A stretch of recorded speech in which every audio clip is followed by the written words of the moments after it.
Hello everyone, আমি শ্রীরূপ রয়েছি তোমাদের সঙ্গে। আর তোমরা শুনছো বিভিন্ন রকম ভূতের গল্প দিয়ে সাজানো আমাদের এই audio story series scary tales. আমাদের চ্যানেলে যারা নতুন রয়েছো তাদের উদ্দেশ্যে বলছি, তোমরা যদি বন্ধু আমাদের স্কেরি টেলসকে এখনো পর্যন্ত সাবস্ক্রাইব না করে থাকো তাহলে কি করছো, তাড়াতাড়ি সাবস্ক্রাইব করো। স্কেরি টেলসে আজ তোমরা শুনবে অনিন্দিতা নাথের কলমে একটি হাড় হিম করা গ্রাম বাংলার ভূতের গল্প, আধার রাতের মায়া। আজকের গল্প পাঠে রয়েছে সঞ্জয়, গল্পের সূত্রধার আমি শ্রীরূপ। শুরু হচ্ছে স্কেরি টেলসের আজকের গল্প, আধার রাতের মায়া।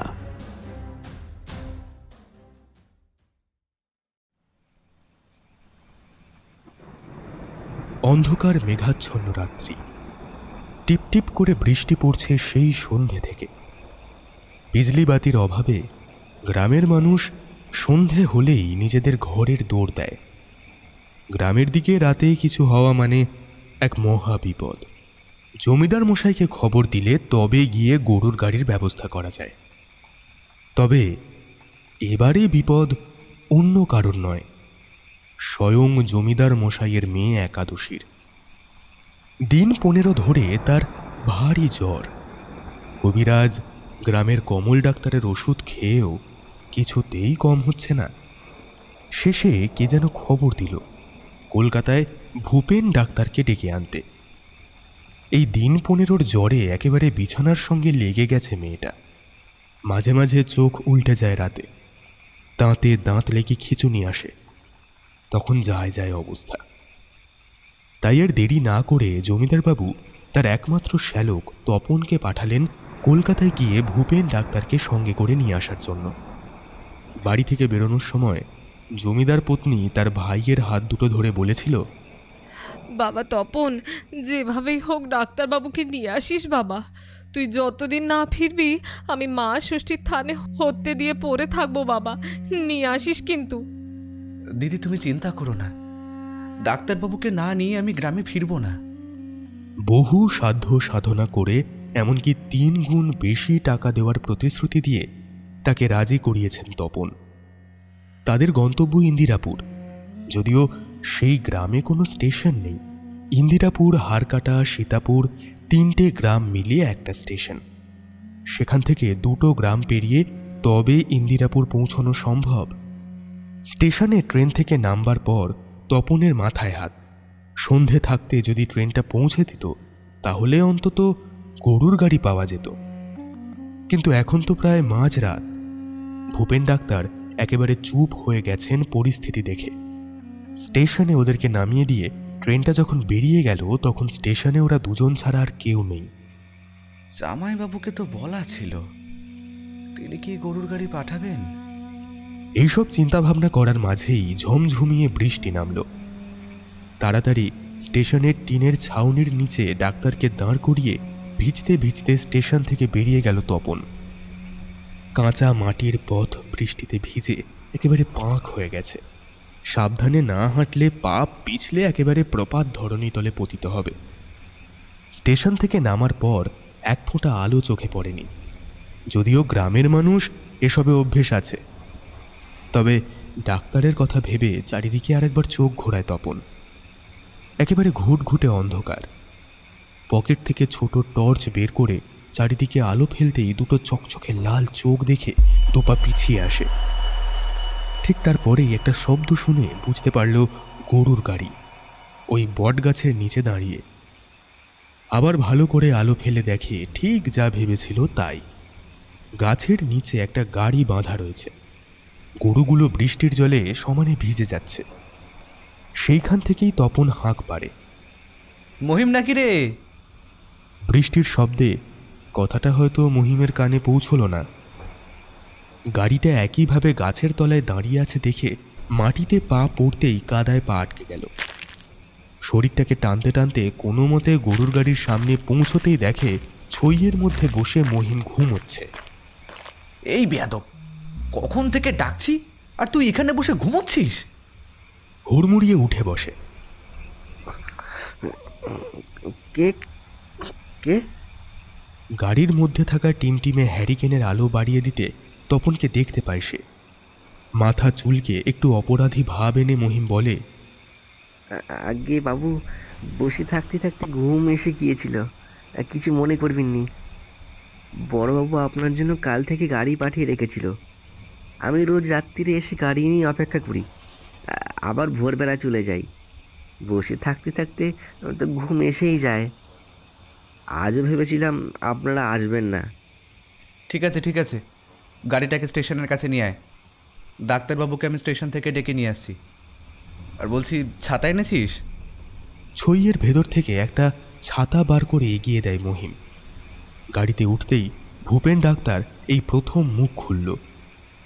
জমিদার বাড়ি পৌঁছতে আর কতক্ষণ সময় লাগবে?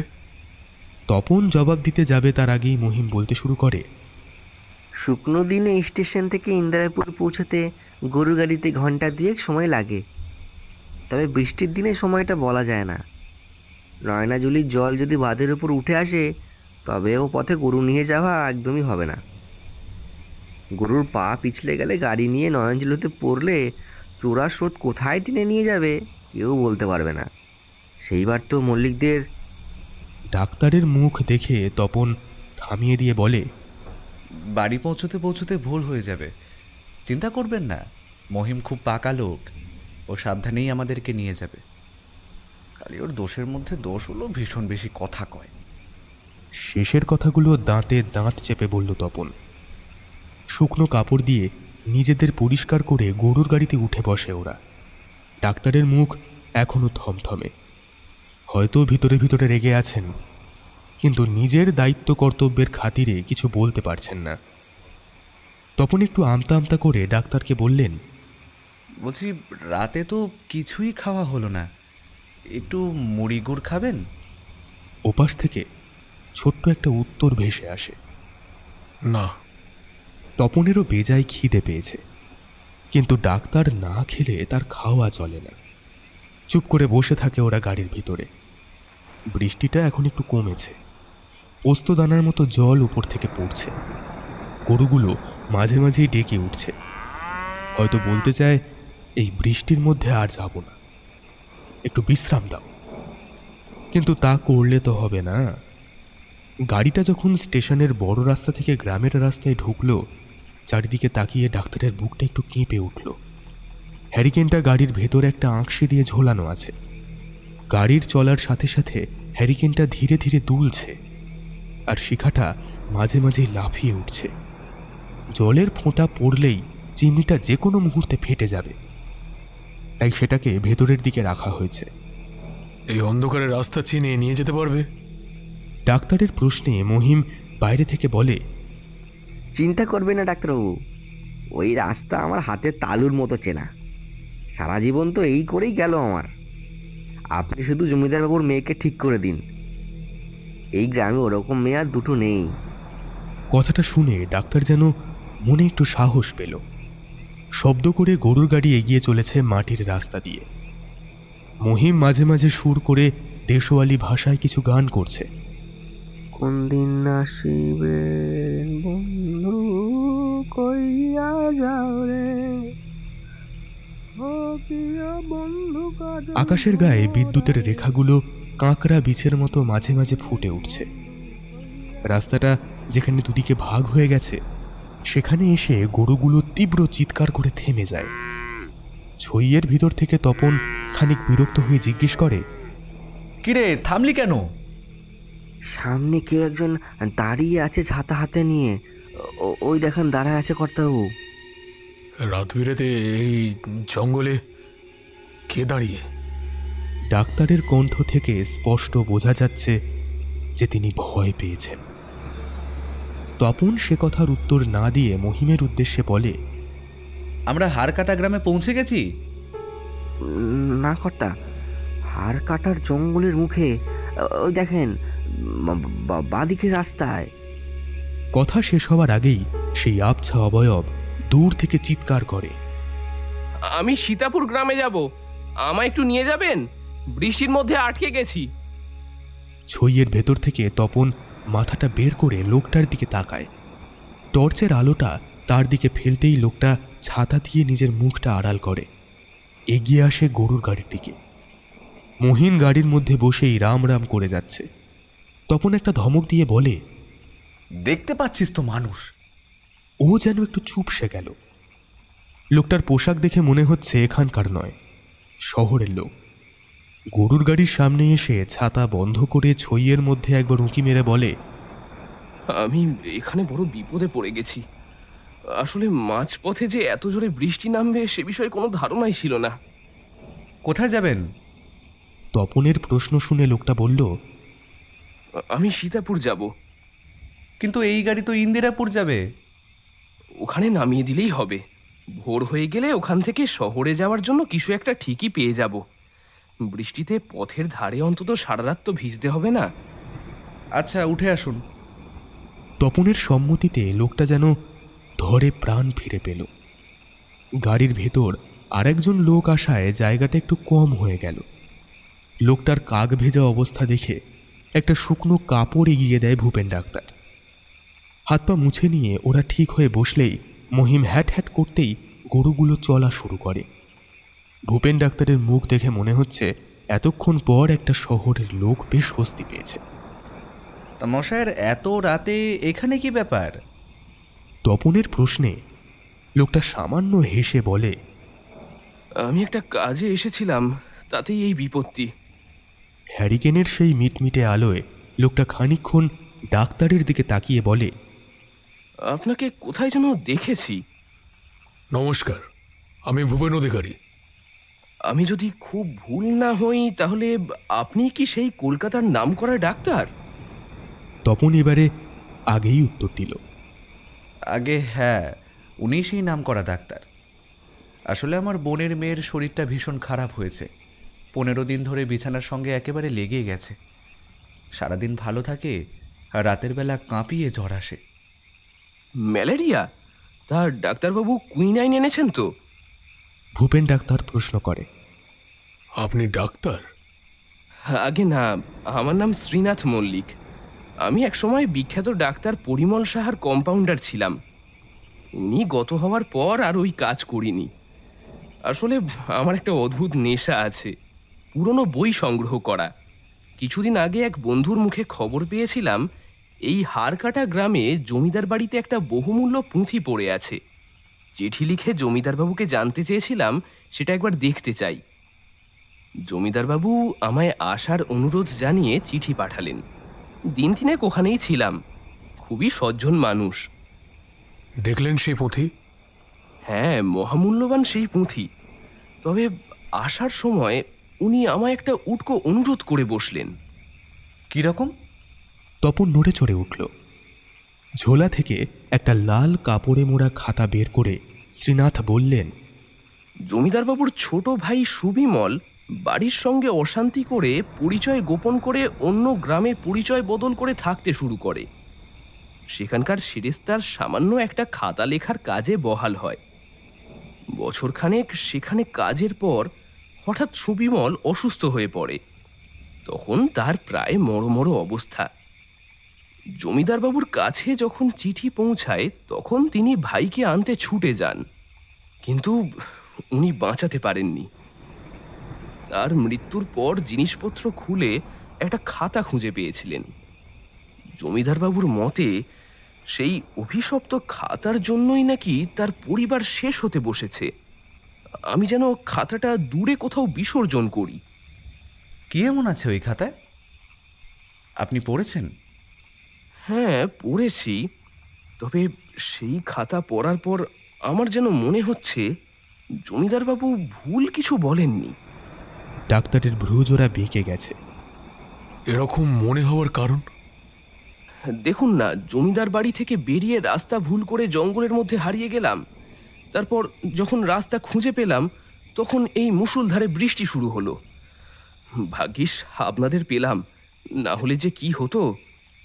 ভূপেন ডাক্তার ব্যস্ত হয়ে বলে, আরে কি লেখা আছে ওই খাতায়? হ্যারিকেনের শোলতে উস্কে দিয়ে খাতাটা খুলতে যাবে তখনই শ্রীনাথ হাই হাই করে উঠল।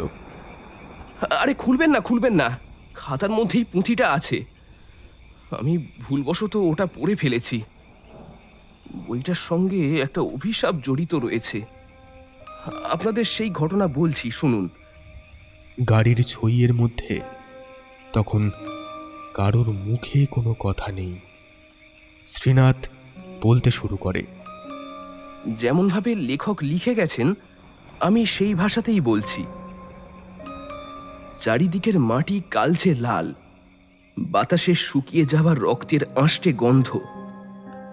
বিস্তীর্ণ মাঠে চতুর্দিকে মৃতদেহের স্তূপ। দূরে কয়েকটা কঙ্কালসার গাছের কাঠামোয় কয়েকটা শকুন মৃতদেহের লোভে অপেক্ষা করছে। মৃতদেহের স্তূপ একের পর এক সরিয়ে যাচ্ছে একজন।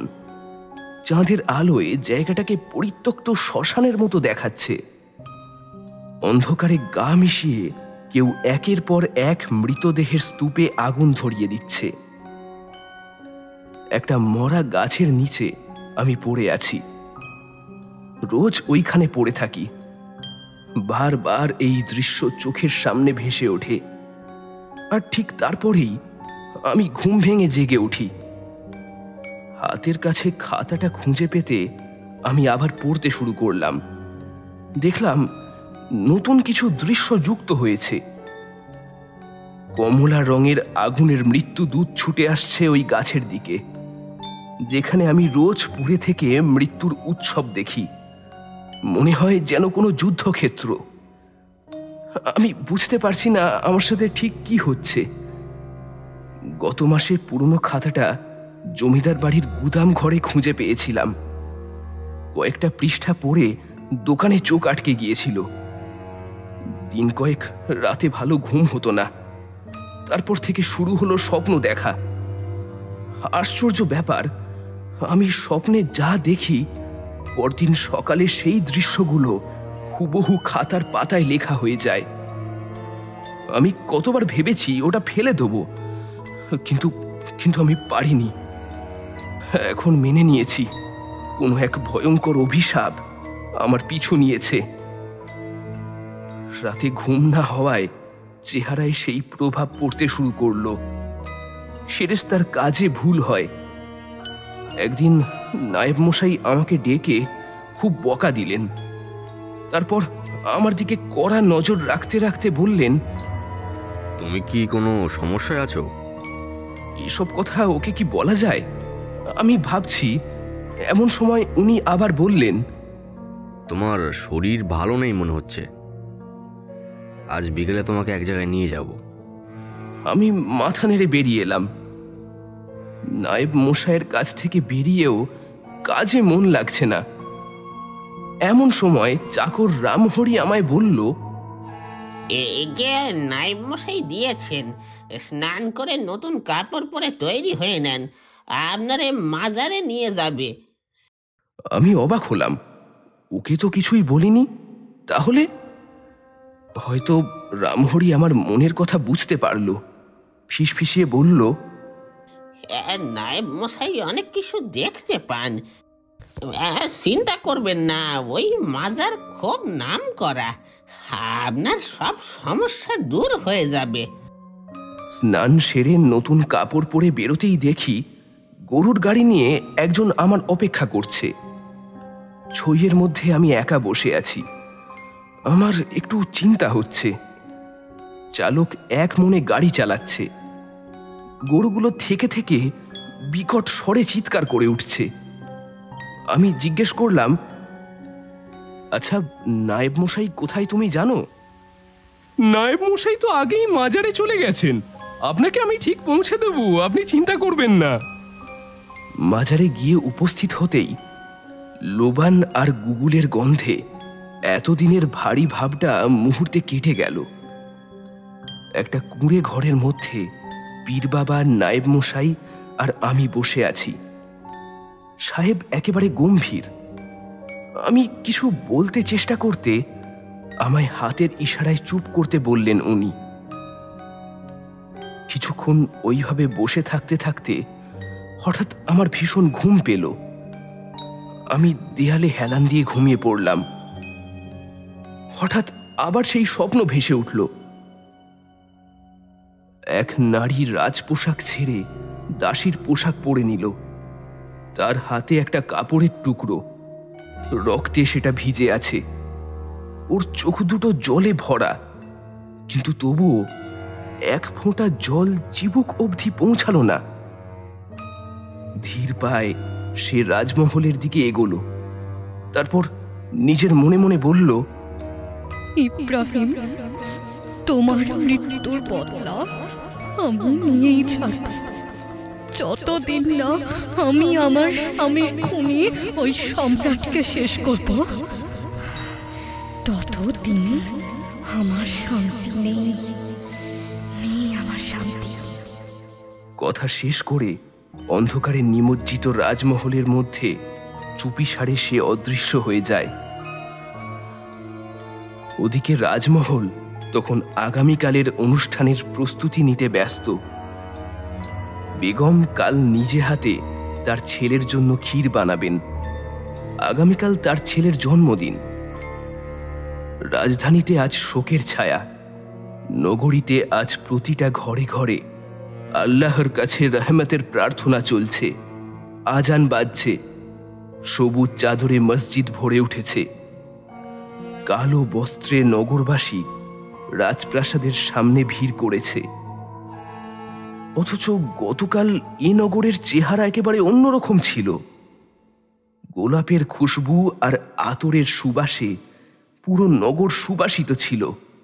সম্রাটের একমাত্র ছেলের জন্মদিবস। কিন্তু এক রাতের মধ্যেই সবটা কেমন যেন বদলে গেল। বাচ্চাটির পায়েসে কেউ বিষ মিশিয়ে দিয়েছে, আর সেই থেকে জীবন মৃত্যুর সন্ধিক্ষণে সে দুলছে। অন্ধকার কুঠুরিতে হাঁটু মুড়ে বসে আছেন সম্রাট। সামনে দাঁড়িয়ে আছে কাজী সাহেব। এখন চারিদিকে অপরিসীম নিস্তব্ধতা।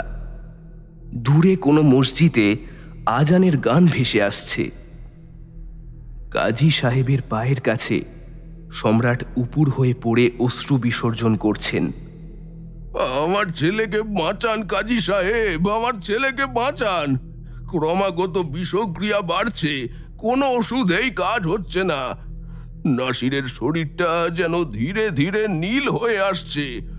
আপনি ওকে বাঁচান কাজী সাহেব, আপনি ওকে বাঁচান। ইয়া আল্লাহ, মাদাদ কর আল্লাহ। আকাশের দিকে হাত উঠিয়ে কাজী সাহেব বললেন, চলুন সম্রাট, আর বেশি সময় আমাদের হাতে কিন্তু নেই।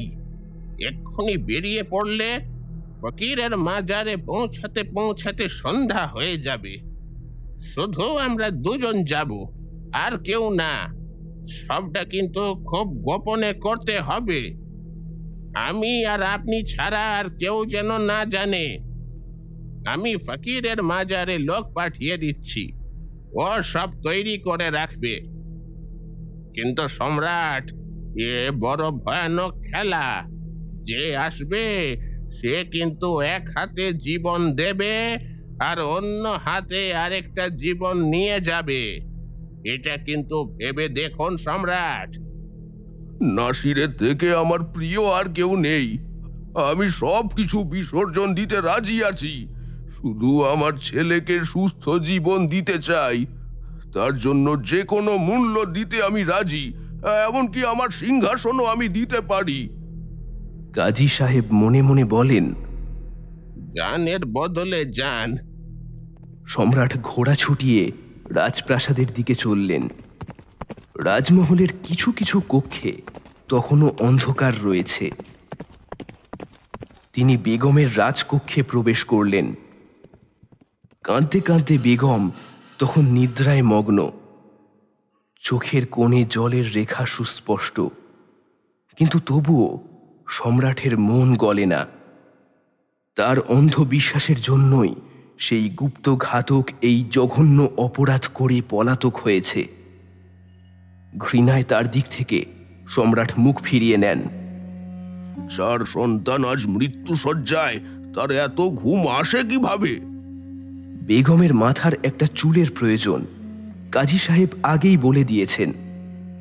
ঘুমন্ত বেগমের বালিশ থেকেই খসে পড়া চুল নিয়ে অন্ধকারে ঘোড়া ছুটিয়ে বেরিয়ে গেলেন সম্রাট। প্রায় সারাদিন ঘোড়া ছুটিয়ে ওসমানের মাজারে যখন পৌঁছালেন তখন সন্ধ্যা প্রায় আসন্ন। চারিদিকে ধুধু মাঠ, মাঝখান দিয়ে সরু হয়ে এঁকে বেঁকে পায়ে চলা পথ চলে গেছে। কাজী সাহেব ঘোড়া থেকে নেমে নিচু গলায় বললেন, আমরা এসে গেছি সম্রাট। চলুন সম্রাট, সন্ধে নামতে আর বেশি দেরি নেই। ঘোড়া দুটোকে গাছের সাথে বেঁধে মাজারের দিকে দুজন এগোলেন। সম্রাট, শুধু সামনে দেখুন, আশেপাশে কিছু দেখে ভয় পাবেন না। শরীর পাক করা হয়েছে, খোদা রহমত করবেন। পথের দুই ধারে ঘাস জমিতে একদল কুকুরের দল ক্রুদ্ধ দৃষ্টিতে তাকিয়ে রয়েছে। কাজী সাহেব আল্লাহর নাম জপতে জপতে এগিয়ে যাচ্ছেন, তার পিছনে পিছনে সম্রাট। রাস্তা থেকে মাজারটা কাছে মনে হলেও পথ যেন শেষ হয় না। নোংরা ভর্তি রাস্তা, মাঝে মধ্যে দু একটা নালা পেরিয়ে শেষে মাজারে পৌঁছালেন। একটা দম চাপা ভয় আমাকে ঘিরে ধরেছে। আমি ধর্মড়িয়ে উঠে দেখি আমি আর পীর বাবা সেই কুটিরে বসে আছি। চারিদিকে কালো অন্ধকার যেন থাবা গেড়ে বসেছে। আমি কিছু একটা বলতে যাব, এমন সময় পীর বাবা বলে উঠলেন, আমি সব দেখেছি। ওই খাতা অভিশপ্ত। যে ওই খাতা লিখেছে সে জিনকে বন্দি করেছে ওখানে। ওই খাতায় লেখা প্রতিটা শব্দ মানুষের রক্ত দিয়ে লেখা। তুমি যে শ্মশানের স্বপ্ন দেখো সেটা একটা যুদ্ধক্ষেত্র। শতাব্দী প্রাচীন এক অভিশাপ পূর্ণতা পায়নি, তাই সে কাউকে খুঁজছে ওই অভিশাপকে পূর্ণ করতে। কি করব বুঝতে না পেরে আমি সেখানেই চুপ করে বসে রইলাম। পীর বাবা আবার বললেন, খাতাটা দাও। ব্যাগের মধ্যে থেকে খাতাটা বের করে আমি ওর হাতে দিলাম। উনি ঘর থেকে বেরিয়ে গেলেন। আমি বোধহয় ঘুমের মধ্যে ছিলাম। আবার আমার চোখের সামনে দৃশ্য পরিবর্তন হচ্ছে। একটা টিন দিয়ে ছাওয়া বেড়ার ঘর, এক চিলতে দুয়ার, ভিতর থেকে সামান্য আলোর আভাস পাওয়া যাচ্ছে। বাইরে থেকে দুটো ঘোড়ার আর্তনাদের শব্দ ভেসে এলো। অন্ধকারে নিমজ্জিত ঘরের ভিতর ঠিক কি যেন একটা হাওয়ার বেগে বেরিয়ে গেল। সেটা সম্রাটের বোধগম্য হলো না, শুধু অনুভব করলেন কোনো চার পেয়ে জানোয়ার হাওয়ায় ভর দিয়ে যেন ঘর থেকে বেরিয়ে গেল। ঘরের ভেতরে কেউ যেন বসে আছেন। গভীর স্বরে অন্ধকারের ভিতর দিয়ে বললেন, আসুন সম্রাট, আসুন কাজী সাহেব। আপনি দুয়ারে বসে আল্লাহর কাছে প্রার্থনা করুন। আমি সব শুনেছি সম্রাট, কিন্তু আপনি যার সাহায্য চাইছেন তা অতি ভয়ানক জিনিস। একজন সচ্চা মুসলমান একমাত্র তাকে দিয়ে কাজ হাসিল করাতে পারে। আল্লাহর ইচ্ছার বিরুদ্ধে কিচ্ছু হয় না, কিন্তু এ কাজ আল্লাহর ইচ্ছের বিরুদ্ধে জেহাদ। সে একবার আসলে তার প্রাপ্য না বুঝে নিয়ে এসে যাবে না। আপনার ছেলের জানের বদলে জান কুরবান করতে পারবেন? প্রিয়জনের বদলে প্রিয়জনের কুরবানি। হ্যাঁ, আমি পারবো। ঠিক আছে, কার কুরবানি দেবেন নাসিরের জানের বদলে? বেগমের, নাসিরের আম্মি। আমি বেগমের কুরবানি দেব। ফকিরের মুখের পেশি আরো শক্ত হলো, চোয়াল কঠিন হয়ে এলো। বেগম মাহম, আর কিছু মাসের মধ্যেই খুশখবরি আসবে। আর এ সময় আপনি পুরো সাম্রাজ্যের ভবিষ্যৎ নাসিরের ওপর নির্ভর করছে। ওকে সুস্থ হতেই হবে। আর তাছাড়া মাহামের নির্বুদ্ধিতার ফল আজ নাসির জীবন দিয়ে দিচ্ছে। ওর খাস বাঁধি এ কাজ করেছে। আমি হিসেবে ওর নাসিরের ওপর কোনো দায় নেই। চোখ বন্ধ করে ওই হারামজাদিকে ও বিশ্বাস করেছে। একটা আসন দেখিয়ে ফকির বলল, বসুন সম্রাট, আমরা কাম শুরু করি। কাম সম্পূর্ণ না হলে আপনি এই আসন ছাড়বেন না। আর সে যখন আসবে আপনি বেগমের চুলটা ওর হাতে তুলে দেবেন। তারপর কিন্তু বেশি সময় পাবে না বেগম। ভ্রূণ হত্যা মহাপাপ, আর সেই পাপে আমরা সবাই ভাগীদার হব সম্রাট, আমরা সবাই। মাথা নাড়িয়ে সম্মতি জানায়। 4টে ইঁট দিয়ে একটা কুণ্ড বানানো হলো। ধিকি ধিকি করে আগুন জ্বলছে। সামনে বসে চোখ বুঝে ওসমান বিড়বিড় করে কিছু একটা বলছেন। একটা মুখ ঢাকা মাটির বাসন থেকে গল গল করে ধোঁয়া বেরোচ্ছে। সেই ধোঁয়ায় ধুনো আর কর্পূরের উগ্র গন্ধ। একসময় আয়াত পাঠ শেষ করে কিছুক্ষণ স্থির হয়ে ফকির বসে থাকে। তারপর কুণ্ডের আগুনে একটা কালো তরল ঢেলে দেন। গল গল করে কালো ধোঁয়ায় ঘর ভরে ওঠে। ভরাট কণ্ঠে ওসমান বলেন, এইবার তার আসার সময় হয়েছে। একটা গগন বিদারক শব্দে কুণ্ডের একটা কাঠ ফেটে যায়। কুণ্ডের আগুন এখন প্রায় মানুষ সমান উঁচু হয়ে জ্বলছে। হাতের ইশারায় ঘরের দেয়ালের দিকে নির্দেশ করেন। আগুনের আলোয় এক প্রকাণ্ড ছায়া সেখানে দাঁড়িয়ে। তার শরীর ঘরের ছাদ প্রায় স্পর্শ করে নিয়েছে। ধোঁয়া দিয়ে তৈরি পাহাড় প্রমাণ সেই অবয়ব। চোখ নাক দিয়ে যেন আগুন বেরোচ্ছে। তার বলিষ্ঠ 2 হাত সম্রাটের কণ্ঠ রোধ করতে আসে। ফকির ব্যাপারটা বুঝতে পেরে আবার খানিক তরল আগুনের মধ্যে ঢেলে দেয়। সেই বিশালকায় দানব ছটফট করতে থাকে। জলদ গম্ভীর কণ্ঠে আদেশের সুরে ফকির বলেন, জিন, আমার কথা না শুনলে আরো কষ্ট দেব। ওই দেখ, সম্রাট বসে আছেন। ওর সন্তানকে সুস্থ করে তুলতে হবে। তারপর তোর ভেট তুই পাবি। যা, এক্ষুনি যা। একটা ঝোড়ো হাওয়া ঘরের দরজা ভেঙে বেরিয়ে গেল। কাজী সাহেব তাড়াতাড়ি ঘরের ভিতরে প্রবেশ করলেন। সম্রাট, আপনি ঠিক আছেন তো? হ্যাঁ, আমি ঠিক আছি। ফকির বলেন, আর বেশি সময় নেই সম্রাট। আপনি জানেন আপনাকে কি করতে হবে। জিন ফিরলেই বেগমের চুল এই কুণ্ডতে নিক্ষেপ করবেন। মৌন সম্রাট এবার মুখ খুললেন। যদি না ফেলি তবে? হতচকিত হয়ে কাজী সাহেব বলে ওঠেন, সম্রাট, সম্রাট তাবাহি হয়ে যাবে, জিন মুক্ত হয়ে যাবে সম্রাট। শুধু নাসির না, আমরা সবাই মরব, সবাই শেষ হয়ে যাব। এই ভুল আপনি করবেন না সম্রাট, এই ভুল আপনি করবেন না। আমার ক্ষমতা কত স্বল্প, তাই না কাজী সাহেব? এক সন্তানকে বাঁচাতে আরেক সন্তানকে কুরবানি দিতে হবে। বিশ্বাসঘাতক দাসীর জন্য বেগমও মরবে, আর তার সাথে আমার অনাগত সন্তানও। কথাগুলো বলতে বলতে সম্রাট কান্নায় ভেঙে পড়েন। ফকির চারিদিকে তাকায়, যেন অন্ধকারের মধ্যে কিছু একটা খুঁজছে। হালকা শীষের শব্দ করে ঠিক তখনই দূরে একটা নেকড়ের কান্না ভেসে আসে।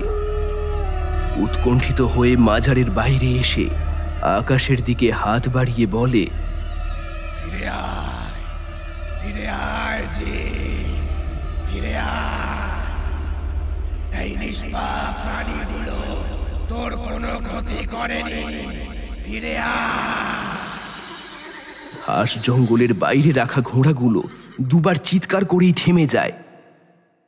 তারপর আবার নেকড়ের কান্না ভেসে আসে।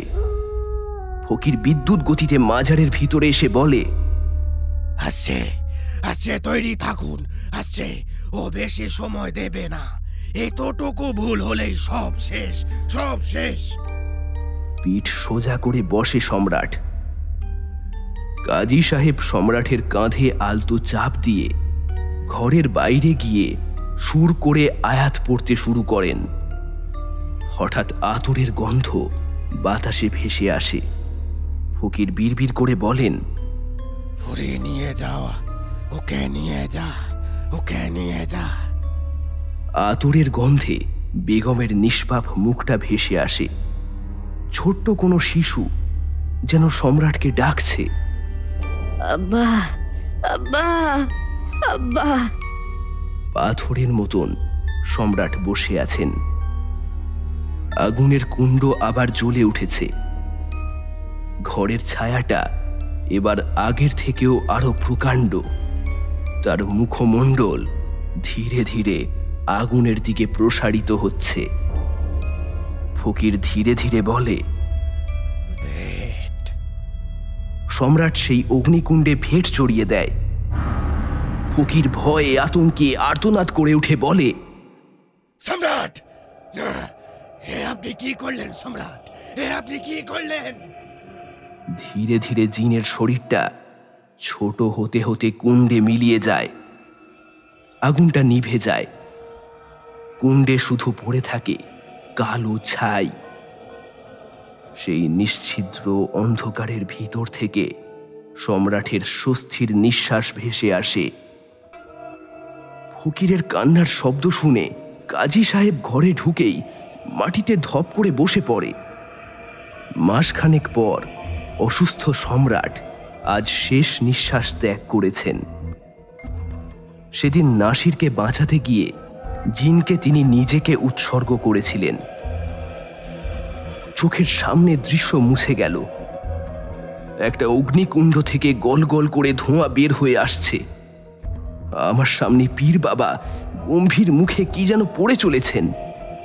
অল্প চোখ খুলে দেখলাম ওই ধোঁয়ার কুণ্ডলীর মধ্যে একটা বিকট দর্শন অতিমানবীয় ছায়া এক মহিলার চুলের মুঠি ধরে তাকে ওই অগ্নিকুণ্ডে নিয়ে যাচ্ছে। সারা ঘর যেন কাঁপছে। দরজার বাইরে উদ্বিগ্ন মুখে সাহেব দাঁড়িয়ে আছেন। আমি ধীরে ধীরে উঠে বসলাম। সেই খাতাটা পুড়ে ছাই হয়ে গেছে। সেই ভারী ভাবটা কেটে গিয়ে এখন শরীর আগের মতো হালকা হয়েছে ঠিকই, কিন্তু কিন্তু আমার শরীর ভীষণ দুর্বল। এরপর মার্জার থেকে বেরিয়ে আমরা আবার গরুর গাড়িতে উঠলাম। গাড়ি গ্রামের পথ ধরে এগিয়ে চলেছে। নায়েব মশাই নিজেই বলতে শুরু করেন, সুবিমল, তোমার কোনো ভয় নেই। ওই অভিশপ্ত খাতা শেষ হয়ে গেছে চিরতরে। তুমি যখন অজ্ঞান হয়েছিলে তখন পীর বাবা বলেছিলেন সম্রাটের মৃত্যুতে এই নারীর প্রতিশোধ সম্পূর্ণ হয়নি, তাই সে জিন ডেকে তার শরীরে রক্ত দিয়ে সব লিখে রেখেছিল ওই খাতায়। যে ওই খাতাটা পড়বে তাকে ভর করে সম্রাটের বংশকে নিবংশ করবে সে, তবেই তার মুক্তি। কিন্তু কিন্তু সে তো অনেক আগের কথা। এখন আর সেই সম্রাট কোথায়? আমরা হয়তো জানি না সুবিমল, কিন্তু ওই অতৃপ্ত নারীর আত্মা কিন্তু ঠিক খুঁজে বের করতো সম্রাটের বংশধরকে। অবশেষে বাড়ি ফিরে এলাম। দিন কয়েক খুব ভালোভাবেই কাটল, কিন্তু কয়েকদিন পর জামা কাপড়ের মধ্যে আমার জীবনের সেই আতঙ্ককে আমি আবার খুঁজে পেলাম।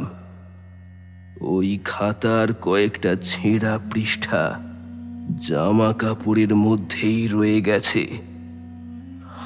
আমি আবার স্বপ্ন দেখতে পাচ্ছি, সেই একই স্বপ্ন। মুক্তি নেই, মুক্তি নেই আমার এই অভিশাপ থেকে। আমার মুক্তি নেই। কথাগুলো বলেই শ্রীনাথ চুপ করে গেলেন। ভূপেন ডাক্তার আর তপন মোহগ্রস্তের মতো সমস্ত ঘটনাটি শুনছিল। থামতে এই ভূপেন ডাক্তার বললেন, এত কিছু জানার পরও আপনি সেই অভিশপ্ত খাতা নিয়ে চললেন? এলেম আছে। মুখের সামনে দিয়ে একবার হাতটাকে মাছি তাড়ানোর ভঙ্গিতে বললেন, এরকম বহু অভিশপ্ত জিনিস আমি আমার বাড়িতে জমা করে রেখেছি, সেরকম কোনো বিপদে পড়িনি। আসলে এইসব জিনিস নিয়ে পরীক্ষা নিরীক্ষা করতে গেলেই গোল বাঁধে, আমি শুধু জমা করেই রাখি। শ্রীনাথ থামতেই ভূপেন ডাক্তার বলে, বেশ একটা গা চমচমে অভিজ্ঞতা। যদি আর কিছু থাকে ঝুলিতে তাহলে শোনান না। তপন যেন একটু স্বস্তি পেল। এখনো পৌঁছতে ঘন্টা 3 লাগবে? গল্প শুনতে শুনতে রাতটা কেটে গেলে মন্দ হয় না। আমার ছোটবেলার একটা অভিজ্ঞতার কথা বলি তাহলে। তপনের কথা শেষ হতেই হ্যারিকেনের আলোটা দুবার যেন দপদপ করে উঠল। আঁকশি থেকে নামিয়ে নিয়ে তপন বলে, তেলটা উঠে এসেছে মনে হয়, তাই এরকম করছে। বলতে বলতেই হ্যারিকেনটা নিভে গেল। তপন ব্যস্ত হয়ে বলে উঠল, মহিম, হ্যারিকেনটা তো নিভে গেল। কোনো উত্তর নেই। যাকগে, ওই আলো থাকাও যে না থাকাও তাই। আপনি বরঞ্চ আপনার ঘটনাটা বলুন। ডাক্তারের কথা শুনে তপন একটু গুছিয়ে বসে। সময়টা আজ থেকে প্রায় বছর 30 আগে। তখন আমরা থাকতাম ওই পূর্ববঙ্গের চিত্রাপুরের কাছে। দিদির তখনও বিয়ে হয়নি, আমরা দুজনেই বেশ ছোট। তা গরমকালে কালবৈশাখী ঝড় আসলেই ছুটে যাওয়ার যে অদম্য আকর্ষণ, সবারই মতো তা আমারও ছিল। কিন্তু একটা ঘটনা আমার জীবনকে এমনভাবে নাড়িয়ে দিল যে তারপর থেকে আর আমবাগানে যেতে পারি না। তখন আমার বয়স 7 কি 8। সেবার গরমকালে পিসির বাড়িতে গিয়েছিলাম। মা তখন মামার বাড়িতে। দিদিমার শরীরটা খুব খারাপ ছিল, তাই আমায় আর নিয়ে যেতে পারেনি। বাবা একা আমাদের সামলাতে না পেরে পিসির বাড়িতে দিয়ে আসে। চিত্রাপুরের বিশাল জায়গা নিয়ে পাকা বাড়ি, ধানের গোলা, পুকুর, জমির পর জমি ধান। পিসে মশাই ওকালতি ব্যবসায় বেশ উন্নতি করেছিলেন। পিসির বাড়িতে গোটা 10 ঘর ছিল, আর বাড়ির পিছনে বিশাল বাগান। তাতে আম, জাম, কাঁঠাল, জামরুল, লেবু, কত রকমের গাছ ছিল। বাগান সাধারণত লিজেই দেওয়া থাকত। মালিক এসে গাছ থেকে ফল পেড়ে নিয়ে যেত, তারপর বাজারে বিক্রি করত। মালি আসার আগে আমি, দিদি আর পিসির 2 ছেলে মিলে বাগানে যেতাম। ওর চোখ লুকিয়ে যে যত পারতাম আম কুড়িয়ে নিয়ে আসতাম। দুপুরে ছাদে বসে নুন লঙ্কা দিয়ে আম মাখা খাওয়া, আহা হা, অমৃত। এখনো সে স্বাদ মনে করে জিভে যেন জল চলে আসে। একদিন সেই অভিযানে বাধা পড়ল। মালি সব দেখে পিসে মশাইকে সব বলে দেওয়ায় সে রাতে আমি বাদে বাকি সবার কপালে জুটল তীব্র বকুনি। আমি বেড়াতে এসেছিলাম বলে সে যাত্রায় বেঁচে গিয়েছিলাম। পিসির বাড়ির কাছে একটা মসজিদ ছিল। আজানের শব্দে রোজ আমাদের ঘুম ভাঙত। আমরা, অর্থাৎ আমি আর পিসির ছোট ছেলে সনাতন, দুজনে সমবয়সী হওয়ায় আমাদের মধ্যে খুব বন্ধুত্ব ছিল। বকুনি খাওয়ার পরেও আমাদের শিক্ষে হলো না। আমরা দুজনে লুকিয়ে ঠিক করি আগামীকাল আজানের পর সবার ওঠার আগেই বাড়ির আম গাছের আম কুড়োতে যাব। মালি আসতো ওই সকাল 6টা নাগাদ। আমাদের কাজ অনেক আগেই হয়ে যাবে। তবে বয়সটা এমন যে নিয়ম ভাঙাতে পারলে নিজেকে রাজা মনে হতো। ঠিক হলো, আগামীকাল আজানের সময় যদি আমাদের ঘুম আগে ভাঙে তাহলে আমি এসে ওকে ডেকে নিয়ে যাব, আর যদি সনাতনের ঘুম আগে ভাঙে তাহলে ও এসে আমাকে ডেকে নিয়ে যাবে। রাতে আনন্দে অনেকক্ষণ ধরে ঘুমই এলো না। তারপর কখন যে চোখ লেগে এসেছে জানি না। হঠাৎ করে জানলার বাইরে শুনতে পেলাম কেউ যেন আমার নাম ধরে ডাকছে। এই তপন, তপন ওঠ, আম কুড়াতে যাবি না? মন দিয়ে শুনলাম, এ তো সনাতনের গলা। তাহলে ওর ডাকেই আমার ঘুমখানা ভাঙল। অনেক দেরি করে ঘুমানোর ফলে মাথাটা ভারী হয়ে রয়েছে, চোখ দুটো লাল, সামান্য জ্বালা জ্বালাও করছে। তবুও আমের নেশায় উঠে পড়লাম। জানলা দিয়ে বাইরে তাকিয়ে চাঁদের আলোয় দেখি হাতে নেড়ে নেড়ে ও ডাকছে। ওকে ফিসফিসিয়ে বললাম, তুই পাশের ঘর থেকে বাইরে বেরিয়ে গেলি কেন? আগে ডাকবি তো। ও কোনো উত্তর না দিয়ে একভাবে দাঁড়িয়ে রইল। ওকে হাতের ইশারায় অপেক্ষা করতে বলে একটা ব্যাগ নিয়ে দ্রুত ঘর থেকে বেরিয়ে পড়লাম। সনাতনের ডাকে এতটাই দ্রুত বেরিয়ে পড়ি যে ঘড়িতে তখন রাত 3টে বাজে এটাও দেখার সময় পাইনি। আজান দিতে তখনও 1 ঘন্টা 25 মিনিট বাকি। কিরে সনাতন, আজান কখন হলো শুনতেই তো পেলাম না।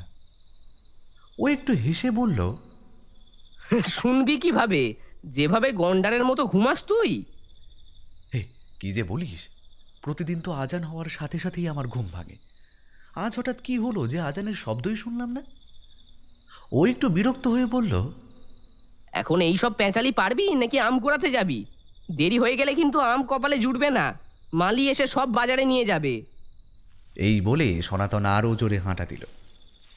আমি অবাক হয়ে খেয়াল করলাম ওর সাথে হেঁটে পারছি না। ওর চলার সাথে তাল মেলাতে গিয়ে আমাকে রীতিমতো দৌড়তে হচ্ছে। পেছন থেকে হাঁক দিলাম, কিরে তুই এত জোরে হাঁটছিস কেন? রাতে কি দিয়ে ভাত খেয়েছিলি রে? তোর সাথে আজ হেঁটে কুলোতে পারছি না। সেভাবেই হাঁটতে হাঁটতে ও বলল, তাড়াতাড়ি না হাঁটলে মালি এসে যাবে, এই জন্য জোরে জোরে হাঁটছি। আমি কাল দেখে এসেছিলাম, বাড়ির গাছের আম পাকতে শুরু করেছে। পিসির বাড়ি থেকে আম বাগান একটু দূরে। জাম, কাঁঠাল আর নারকেল বাগান পেরিয়ে তারপর সেখানে যেতে হয়। আমি যতই জোরে হাঁটছি না কেন কিছুতেই ওর সাথে পেরে উঠছি না।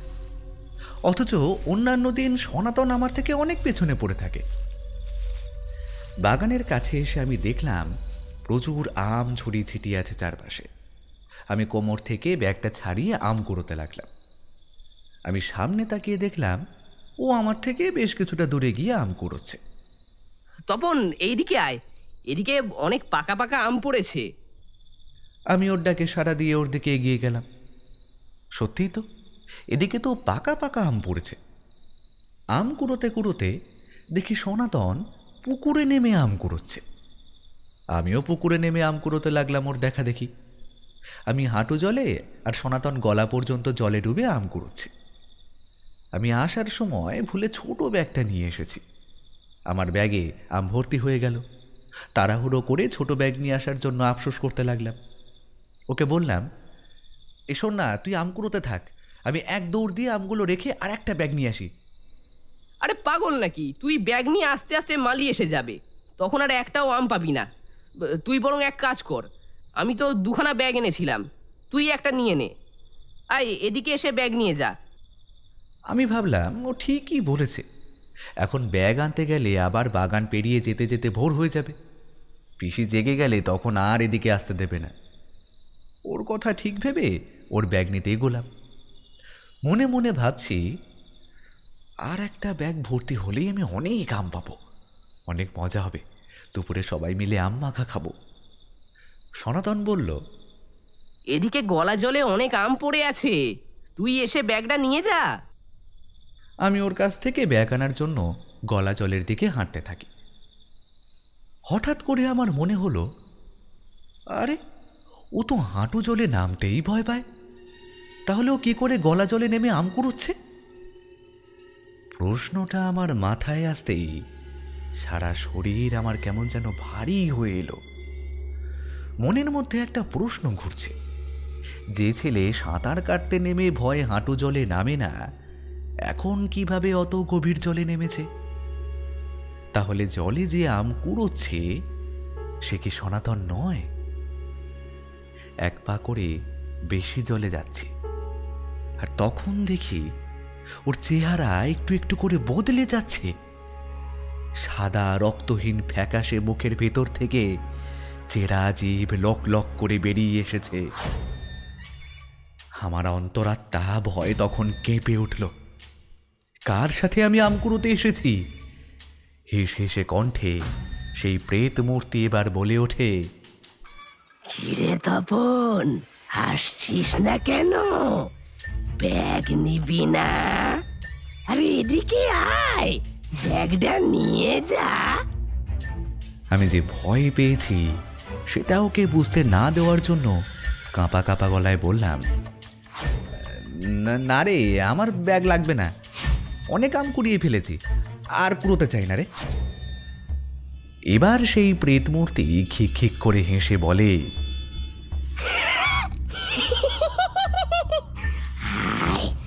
এদিকে আয়, এদিকে আয়। আমি বুঝে ফেলেছি সনাতনের রূপ ধরে ভুলো ভূত আমাকে এখানে ডেকে এনেছে। আর এখন যদি ওর কথা মতো বেশি জলে যাই তাহলে ও নিশ্চিত আমায় ডুবিয়ে মারবে। ভয়ে শির দ্বারা দিয়ে রক্তের ঠান্ডা স্রোত বইতে লাগলো। কিভাবে এই বিপদ থেকে নিজেকে বাঁচাবো তা বুঝতে পারছিলাম না। আমি আর সামনে এগোচ্ছি না দেখে সেই প্রেতের রূপ আরো ভয়ানক হতে লাগলো। চোখ দুটো এতক্ষণ অন্ধকারে দেখতে পাচ্ছিলাম না। হঠাৎ দেখি দুটো জ্বলন্ত কয়লার টুকরোর মতো সেই চোখ দুটো জ্বলছে। আবার সেই ভয়ানক কণ্ঠে সে বলল, তুই এদিকে আসবি নাকি আমাকে তোর কাছে আসতে হবে? আমার তখন পা কাঁপছিল। ভয়ে ভয়ে সামনে তাকিয়ে দেখি সেই প্রেত এক লোভাতুর দৃষ্টি নিয়ে আমার দিকেই তাকিয়ে আছে আর খিলখিল করে হাসছে। আমি ভয় পেয়ে চিৎকার করে উঠি। তারপর আর জ্ঞান ছিল না। যখন জ্ঞান ফিরল তখন আমি পিসির ঘরে শুয়ে আছি, মাথার পাশে মা বসে। বুঝলাম আমার অবস্থা আশঙ্কাজনক বলে মা চলে এসেছে। উঠে বসতে গেলাম, দেখি গা হাত পা অসম্ভব ব্যথা। সনাতন ম্রিয়মান মুখে দরজার বাইরে দাঁড়িয়ে আছে। ঘরের অন্য কোণ থেকে পিসি মায়ের উদ্দেশ্যে বলল, আর চিন্তা করো না বৌদি, রাধা গোবিন্দর কৃপায় একবার জ্ঞান ফিরেছে যখন আর বিপদ নেই। কি হয়েছিল এটা জিজ্ঞাসা করতেই পিসি আমার মাথার পাশে বসে মাথায় হাত রেখে বলে, গ্রামে গঞ্জে রাত বিরেতে কত কিছু হয় রে, অনেক বড় ফাড়া কাটলো তোর। মালি না আসলে কি যে হতো। আবার একই প্রশ্ন করলাম। মালি সেদিন একটু ভোরেই বাগানে উপস্থিত হয়। তোর গোঙানি শুনে সে দ্রুত হ্যারিকে নিয়ে পুকুর ঘাটে এসে দেখে পুকুরের পার ঘেঁষে তুই মুখ থুবড়ে অজ্ঞান হয়ে পড়ে আছিস। বাড়িতে আসার পর টানা 3 দিন জ্বর ছিল তোর। আর আমগুলো? পিসি চোখ কপালে তুলে বলল, কোথায় আম? আম কুড়িয়ে যে ব্যাগে রেখেছিলি সেই ব্যাগে কিছু গোবর আর মাটির দলা পাওয়া গেছিল। আর কিছু জিজ্ঞাসা করিনি। সুস্থ হতেই বাড়ি ফিরে আসি। তারপর থেকে আম বাগান দেখলেই সেই ভয়াবহ স্মৃতি আমায় নাড়িয়ে দিয়ে যায়। গাড়িটা একটা ঝাঁকুনি দেখে থেমে গেল। গরু দুটো সাথে সাথেই একটা বিকট চিৎকার করে উঠল। গাড়ির মধ্যে সবাই বেশ ব্যস্ত। জিজ্ঞাসা করে উঠল, কি হলো? মহিম ছিটকে পড়েছে গাড়ি থেকে। গরু দুটো তখনও চিৎকার করে যাচ্ছে। তপন গাড়ি থেকে নেমে দেখে হাড় কাটার জঙ্গল শেষ হয়ে যেখানে জঙ্গল শুরু হয়েছে একটা ছোট্ট ডোবা ছিল। সেই ডোবার জল বেড়ে একটা নয়নাজুলির জল ঢুকে বিকট রূপ নিয়েছে। অন্ধকারে খেয়াল করতে না পারায় গাড়ি ঘোরাতে গিয়ে গাড়ির একটা চাকা পাঁক মাটিতে আটকে গেছে। তপন গাড়ির দিকে এগিয়ে হাঁক পাড়ে, ডাক্তারবাবু, ও মল্লিক মশাই। খানিকক্ষণ একেবারে কোনো শব্দ নেই। তপন কোমর থেকে টর্চ লাইটটা বের করে নিয়ে গাড়ির মধ্যে ফেলতেই বুকটা ধক করে উঠল। একেবারে খালি, কেউ কোথাও নেই। তপনের মুখ থেকে একটা ভয়ার্থ চিৎকার বেরিয়ে আসে। মহিম এগিয়ে আসে। গাড়ির ভেতরে ওরা গেল কোথায়? এই তো কিছুক্ষণ আগেই ছিল। ওর মুখও একেবারে শুকিয়ে গেছে। ডোবার আশেপাশে পাতলা একটা জঙ্গল রয়েছে। দিনের বেলা আর সেরকম গভীর না লাগলেও বৃষ্টির রাতের অন্ধকারে এই জায়গাটাকে এখন মনে হচ্ছে গভীর অরণ্য। বৃষ্টিটা বেশ জোরে জোরে আবার পড়তে শুরু করেছে। তপনের চিৎকার ধ্বনি খালি জঙ্গলের মধ্যে ঘুরে আবার যেন তাদের কাছেই ফিরে এলো। ডাক্তারবাবু, শ্রীনাথবাবু, কি উপায় বলতো মহিম? আমি তো কিছুই বুঝতে পারছি না। জলজ্যান্ত মানুষগুলো হঠাৎ করে উবে গেল নাকি? আর গরুর চাকা যে এইভাবে ডুবে গেছে, একে এখন তুলবো কিভাবে? মহিম চুপ করে থাকে। কি উত্তর দেবে বুঝতে পারে না। তপন কিছুক্ষণ থেমে বলে, চল দুজনে মিলে হাত লাগাই। গাড়ি থেকে গরু দুটোকে খুলে দিয়েছে মহিম। দুজনে মিলে চাকায় চাপ দিতেই বুঝল সেটা খুব গভীরভাবে মাটিতে গেঁথে রয়েছে। এ আমাদের দুজনের কাজ নয় রে মহিম, মনে হচ্ছে সারা রাত এখানেই আটকে থাকতে হবে। মহিম চুপ করে রয়েছে। শ্রীনাথ আর ডাক্তারবাবু পিছনে দাঁড়িয়ে। ওরা চারজন মিলেই বেশ কষ্ট করে গাড়িটাকে কাদামাটি থেকে টেনে বাইরে করে। সবার জামাকাপড় কাদা মাখামাখি হয়ে গেছে। চারজনেই বেশ হাঁপিয়ে একটা গাছের গুঁড়ির ওপর অপেক্ষা করতে লাগলো। গরুগুলো ততক্ষণ বেশ বিশ্রাম নিচ্ছে। মহিম ডোবার জল থেকে হাত পা ধুয়ে ওদের পাশে এসে দাঁড়ায়। তপন মহিমের হাত চেপে ধরে, ঠোঁটে আঙুল দিয়ে চুপ করতে বলে। ভূপেন ডাক্তার আর শ্রীনাথ মল্লিক দুজনেরই মাথার চুল খাড়া হয়ে গেছে। আকাশে মাঝে মাঝে বেগুনি বিদ্যুতের চমক বিছের মতো ফুটে উঠছে। সেই সাদা আলো ডোবার জলে পড়ে চারিদিকটা বেশ দৃশ্যমান।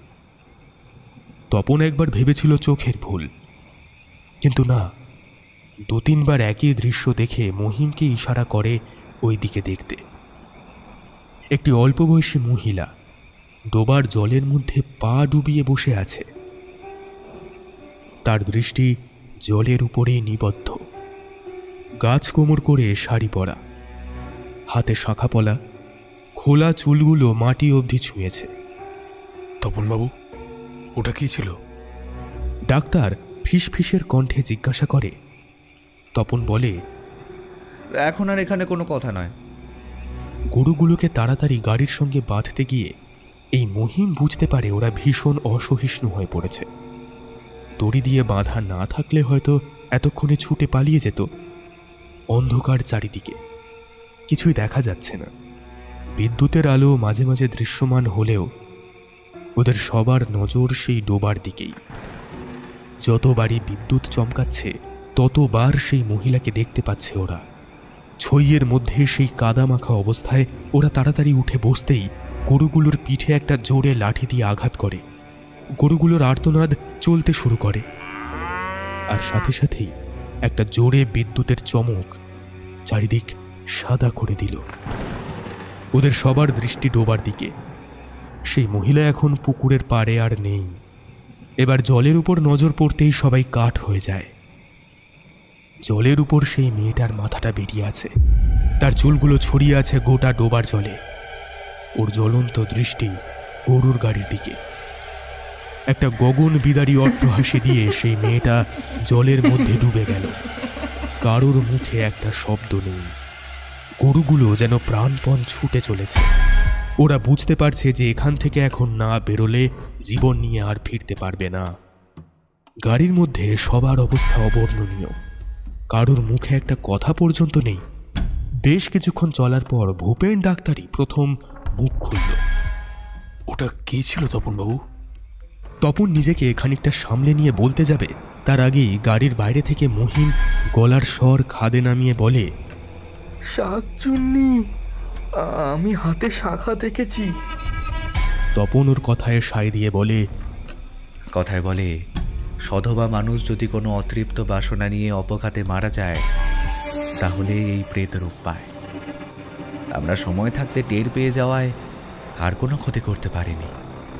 শ্রীনাথ পাশ থেকে বলে উঠল, কি করে জানলেন কোনো ক্ষতি করতে পারেনি? কথা শুনে ডাক্তারের মুখ শুকিয়ে গেছে। শ্রীনাথ আবার বলে, আপনারা খেয়াল করেছেন কিনা আমি জানি না, কিন্তু কিছুক্ষণ ধরেই আমাদের গাড়িটা ওই ডোবার আশেপাশেই ঘুরে যাচ্ছে। গাড়ির ভেতর থেকে হাতটা বের করে ডোবার দিকে নির্দেশ করে শ্রীনাথ। তপন তড়িঘড়ি মাথাটা বের করে একবার তাকিয়ে আবার বিদ্যুৎ গতিতে ছইয়ের ভিতর সরে দাঁড়ালো। বাইরে মহিমের কোনো সারা শব্দ নেই। এবারের দৃশ্য দেখে তপনের সারা শরীর জমে গেছে। কোথায় মহিম? গাড়ির চালকের স্থানে কেউ নেই। গরুগুলো নিজেরাই গোল গোল হয়ে ঘুরে যাচ্ছে এই পথ ধরে। ভূপেন ডাক্তার হয়তো পরিস্থিতিটা বুঝতে পারেননি। আরে এসব কিছু না, অন্ধকারের গ্রামের রাস্তা তাই। কথাটা শেষ হওয়ার আগেই তপন চিৎকার করে ওঠে, মহিম! ডোবার পাশ থেকে কুকুরের কান্নার শব্দ ভেসে এলো। গরু দুটো সাথে সাথেই একটা অদ্ভুত শব্দ করে থেমে গেল। মাথা বের করে দেখে ওদের গাড়িটা ঠিক থেমেছে যেখানে কাদায় আটকে ছিল। এখন ঠিক সেইখানেই ওরা দাঁড়িয়ে।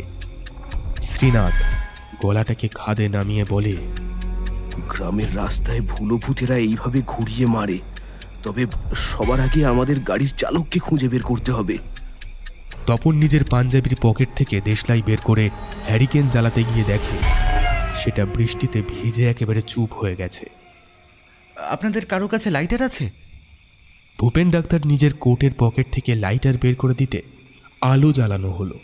চারিদিকে আলো ফেলে দেখা গেল কেউ কোথাও নেই। কালো পিচের মতো অন্ধকারের মাঝে মাঝে বড় বড় গাছগুলো দৈত্যের মতো দাঁড়িয়ে আছে। ওরা কেউই ওই ডোবার দিকে ভয়ের চোটে তাকাতে পারছে না। যদি একবার দেখতো তাহলে বুঝতে পারত ডোবার পাড়ে একটা উল্টো করা মানুষের শরীরের কিছু অংশ বেরিয়ে আছে। মাথাটা জল কাদার মধ্যে পোঁতা, পা দুটো উপরের দিকে উঠে আছে। ও আর কেউ নয়, মহিম। অসহায়ভাবে রাস্তার মাঝখানে ওরা তিনজন দাঁড়িয়ে।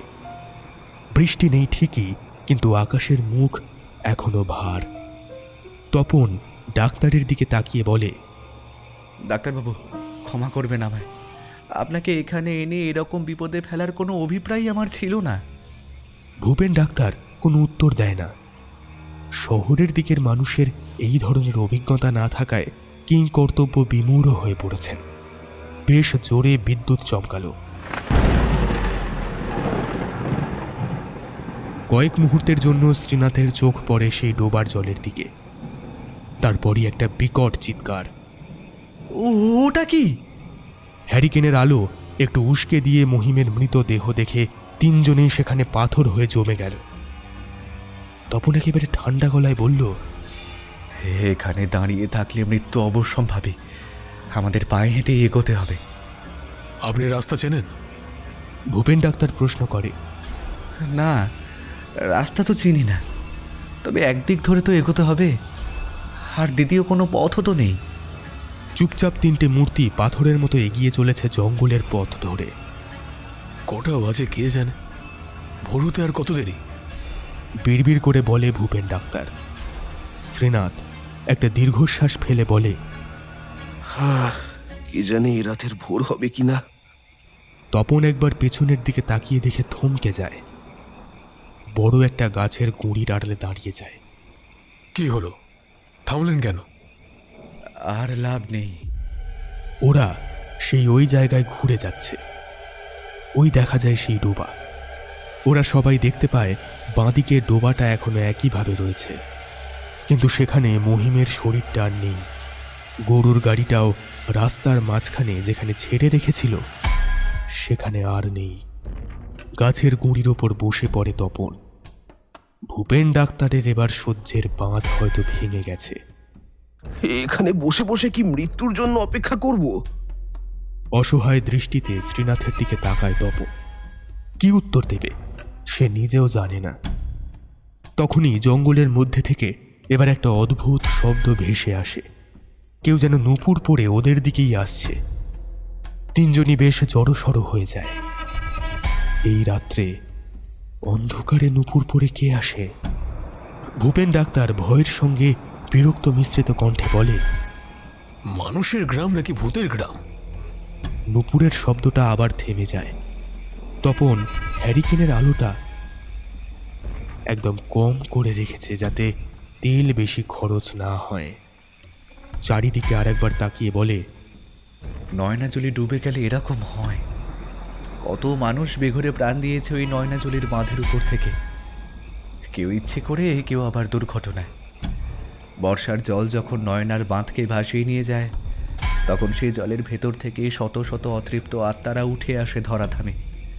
তাদের মনে থাকে না যে তারা বিদেহী। সাধারণ মানুষের মতোই তারা আমাদের কাছে এসে ধরা দেয়।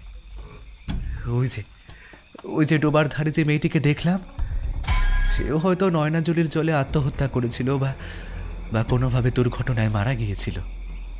নুপুরের শব্দটা আবার জঙ্গলের ভেতর থেকে ওদের দিকে সরে আসছে। সজাগ হয়ে তিনজন চারিপাশে দেখে। জঙ্গলের ভেতর থেকে কি একটা এগিয়ে আসে ওদের দিকে। তুই এখানে? তপন অবাক কণ্ঠে জিজ্ঞেস করে, এত রাতে তুই বনের মধ্যে কি করছিস একাদশী? জ্বরের ঘোরে বেহুশ ছিলাম মামা, তখনই তো দেখলাম তোমরা জঙ্গলের মধ্যে পথ হারিয়েছ। ঘুরে ঘুরে তোমরা পাগল হয়ে যাচ্ছ। বাবাকে কত করে বললাম, কিন্তু বাবা তো অঘরে ঘুমোচ্ছে, তাই তো এদিকে চলে আসলাম। মা, তোর যে জ্বর, তোর জন্যই তো ডাক্তারবাবুকে নিয়ে আসছিলাম। একটা অদ্ভুত হাসি দিল একাদশী। চলো মামা, আর দেরি করো না। তপন এবার থমকে গিয়ে বলে, মহিমকে তোর বাবা পাঠিয়েছিল, কিন্তু ও আর বেঁচে নেই। মহিমকে তো পাঠাইনি, তোমরা যার গরুর গাড়িতে উঠেছ সে তো মহিম নয়। আসলে তুমি শহরে যাওয়ার পরের দিনই স্টেশন লাগোয়া গাছের তলায় ও অন্য যাত্রী নেওয়ার জন্য দাঁড়িয়েছিল, আর তখনই না বাজ পড়ে ও মারা যায়, আর গরুগুলোও একেবারে শেষ হয়ে যায়। তাহলে আমরা এতটা পথ কার সাথে? আসলে বাবা ওকে বলেছিল তোমাদের নিয়ে আসার কথা। ওর দুর্ঘটনার পর আমাকে নিয়ে বাবা এতটা ব্যস্ত হয়ে পড়ে যে আর অন্য কাউকে বলার সুযোগই পায়নি। তাই হয়তো চলে যাওয়ার পরেও নিজের কর্তব্যটুকু করে গেছে। আর দেরি করো না মামা, তাড়াতাড়ি চলো, চলো তাড়াতাড়ি চলো। ওরা একাদশীর পেছন পেছন এগোতে থাকে জঙ্গলের ভেতর দিয়ে। বেশ কিছুক্ষণ চলার পর ইন্দিরাপুরের সীমানা আসতেই একটা জোরে দীর্ঘশ্বাস ছাড়ে তপন। আর কোনো ভয় নেই। ততক্ষণে পূব আকাশে রঙের মেলা লেগেছে, ক্লান্তিতে শরীর ভেঙে এসেছে। সামনেই জোড়া শিব মন্দির, সেখানে একটু বিশ্রাম নিতে বসে ওরা। একাদশী এগিয়ে যাচ্ছিল বাড়ির দিকে, আবার ফিরে এসে বলে, মামা তোমরা তাড়াতাড়ি বিশ্রাম নিয়ে বাড়ি এসো, বাবাকে গিয়ে আমি খবর দিচ্ছি। মন্দিরের মধ্যেই ওরা বেশ কিছুক্ষণ অপেক্ষা করতে করতে ঘুমিয়ে পড়েছিল হয়তো। সকালে এক পুরোহিত মশাই মন্দিরের দরজা খুলে তপনকে দেখে অবাক হয়ে যান। জিজ্ঞাসা করেন, তপন, তুমি এখানে? ঘুম ভেঙে উঠে চারিদিকে দেখে কাল রাতের সব কথা মনে পড়ে যায় তপনের। পুরোহিত মশাই আবার বলেন, বড্ড দেরি করে ফেললে বাবা, আর একটু আগে যদি। মানে কি হয়েছে? নামাবলির খুঁট দিয়ে চোখের কোলে জমে থাকা জল মুছে পুরোহিত মশাই বলেন, কাল রাতেই একাদশী মা আমাদের সকলকে একা ফেলে রেখে চলে গেল। তপন সোজা হয়ে দাঁড়ায়। কি বলছেন পুরোহিত মশাই? আমরা যখন রাতে জঙ্গলে পথ হারিয়েছি তখনই তো একাদশী আমাদের সাথে পথ দেখিয়ে গ্রামে ফিরিয়ে আনলো। বৃদ্ধ পুরোহিতের মুখটা কালো হয়ে যায়। কখন? এই ঘন্টা দুয়েক আগের কথা বলছি। ঠিক ওই সময় একাদশী মা আমাদের ছেড়ে রেখে চলে গেছে। আমি তো ছিলাম ওর পাশে, তোমার জামাই বাবুর দিকে তাকানো যাচ্ছে না, গিন্নিমা চেতনা হারাচ্ছে, কিন্তু কি করব? ভোলা মহেশ্বরের সকালের আরতির সময় হয়ে এসেছে, তাই চলে এলাম। ভূপেন ডাক্তার অবাক হয়ে তপনের দিকে তাকিয়ে বলে, যে এসেছিল সেই কি রোগী? হ্যাঁ, একাদশী আমার দিদির একমাত্র মেয়ে। তাহলে আর অবাক হবেন না। 15 দিন ধরে জ্বরে ভোগা মানুষ কখনোই অত রাতে ওভাবে তার পক্ষে আসা একেবারে অসম্ভব। তার সুস্থ হতেই মাসখানেক সময় লেগে যাবে। ভূপেন ডাক্তার চারিপাশে তাকিয়ে বলে, শ্রীনাথবাবু কোথায়? ওর ব্যাগটা পড়ে রয়েছে এই মন্দিরের চাতালে। তপন দুবার হাঁক পারল, শ্রীনাথবাবু! পুরোহিত মশাই বেশ অবাক হয়েছেন। আপনারা কাউকে খুঁজছেন নাকি? আমাদের সঙ্গে আরেকজন লোক ছিল। কই না তো, দূর থেকে যখন আসছিলাম তখন আপনাদের দুজনকেই বসে থাকতে দেখেছি। মন্দিরের চাতালে ধপ করে বসে পড়ে ওরা দুজনেই। ব্যাগটা খুলে দেখে ভেতরে কিচ্ছু নেই। অথচ কাল এই ব্যাগের ভেতর থেকেই বের করে এনেছিল সেই অভিশপ্ত পুঁথি। গরুর গাড়ি যখন কাদায় পড়ে যায় তখন ব্যাগটা ছিটকে ডোবার ধারে পড়ে যায়। তপন একটা দীর্ঘশ্বাস ফেলে বলে, ওই মানুষটার উপর দায়িত্ব ছিল অভিশপ্ত পুঁথিটা বিসর্জন দেওয়ার। নয়নাজলির জলে সেটা বিসর্জন দেওয়ার পরেই উনিও বিদায় নিয়েছেন। ভগ্ন মনোরথ হয়ে স্টেশনের দিকে পা বাড়ায় তপন আর ভূপেন ডাক্তার। সকাল 9টায় কলকাতা যাওয়ার একটা ট্রেন আছে। ডাক্তারবাবুকে ট্রেনে তুলে দিয়ে তাকেও যে ফিরতে হবে।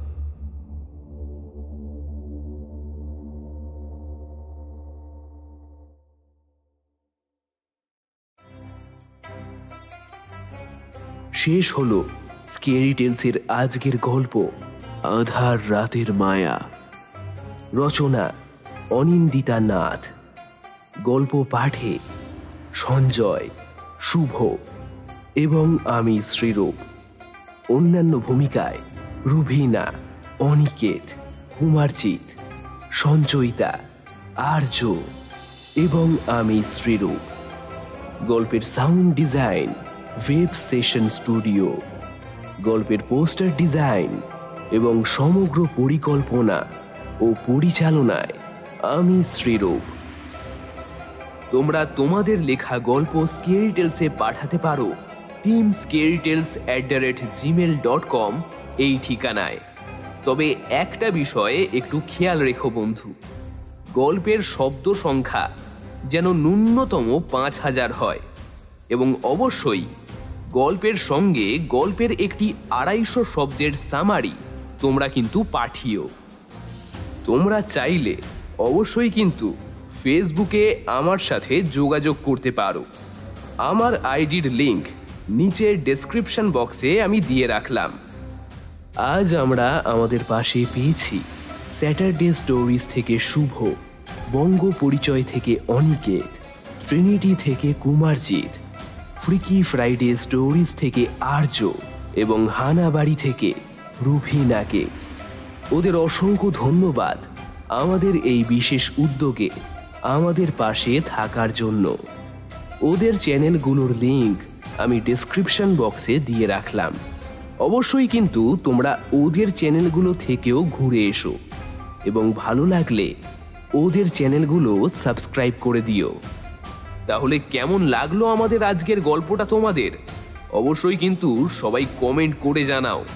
ভালো লাগলে সবার সাথে গল্পটা শেয়ার করো, গল্পটাকে লাইক করো এবং এরকমই আরও বাংলা হরর স্টোরি শুনতে স্কেরি টেলসকে কিন্তু সাবস্ক্রাইব করো। খুব তাড়াতাড়ি আবারও একটা এরকম রোমাঞ্চকর ভূতের গল্প নিয়ে স্কেরি টেলস কিন্তু হাজির হবে। So stay tuned with us.